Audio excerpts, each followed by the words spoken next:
Blended Learning and Higher Education, AEDT 2160, Team Gina Pema, Carolyn Maynard, and Orville McCall. Sally, a single mother of two, is deciding to return to university. She has not been a student for over 10 years. The thought of being an online student is absolutely terrifying.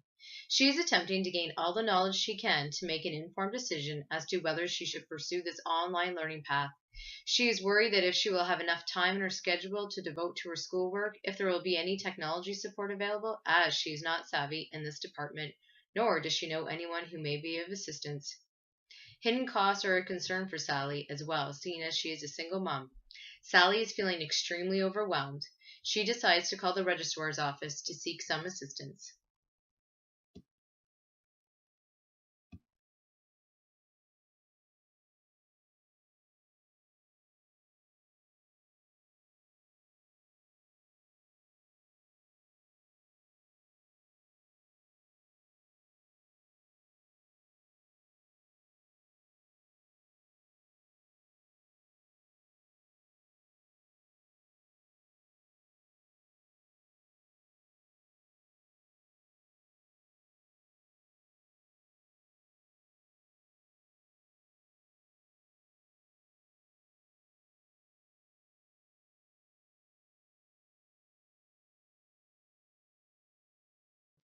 What is blended learning? Blended learning is a phrase used by the distance learning community in recognizing the value of synchronous learning activities like face to face interactions with instructors and collaborative work with peers as complements to activities performed asynchronously by individual learners. Howard et al., 2006.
Tools for success in online learning. Some tools that you should become familiar with are Google Drive, which is formerly known as Google Docs. It is important to know how to share documents, collaborate within virtual teams that are needed for students and not just for learning online, but for working and functioning within a digital culture. There is an overview of Google Drive available, which shows video tutorials and basic instructions on features of Google Documents, sharing, storing, and collaborating. How to bookmark sites is also a valuable tool. Bookmarking, also known as social bookmarking, is helpful as its actions allow students to save websites and online documents for later reference, reading, annotating, and even sharing. There are several online bookmark platforms: Diigo, Delicious, and Xmarks. Facing and overcoming problems. There are some challenges associated with online learning. Lack of essential online qualities, example teamwork or collaboration on group assignments, is important to the group's success. Access to technology poses a barrier to online learning where the student will need the IT infrastructure in place to access the tools necessary for synchronous or asynchronous e-learning methodologies. And computer literacy is also a challenge to overcome, especially for adults. According to the Canadian Council of Learning, almost half of all Canadian adults today face literacy challenges, and many of them have negative attitudes towards computers. The students will need to be familiar with the digital devices being used to facilitate their online learning experience. Now that Sally has watched the video, she has a much better understanding as to how a blended online learning environment functions and the available supports that are within reach. She now feels less anxious. Instead, she is excited to begin down her new educational path. Sally needed to take charge of her own learning and investigate what skills she needed to enter into the program, what technology requirements were necessary, and what assistance was available in order for her to be successful. Sally is already taking steps to bridge the digital divide. As a learner, she needed to be motivated to apply herself to seek out the answers to her own questions, therefore giving her a better understanding of what will be required of her to reach her desired learning outcomes. Without Sally's drive and motivation to be successful, Sally might not have been able to gain the knowledge required for her to obtain her goal of becoming an online student. References. Thank you.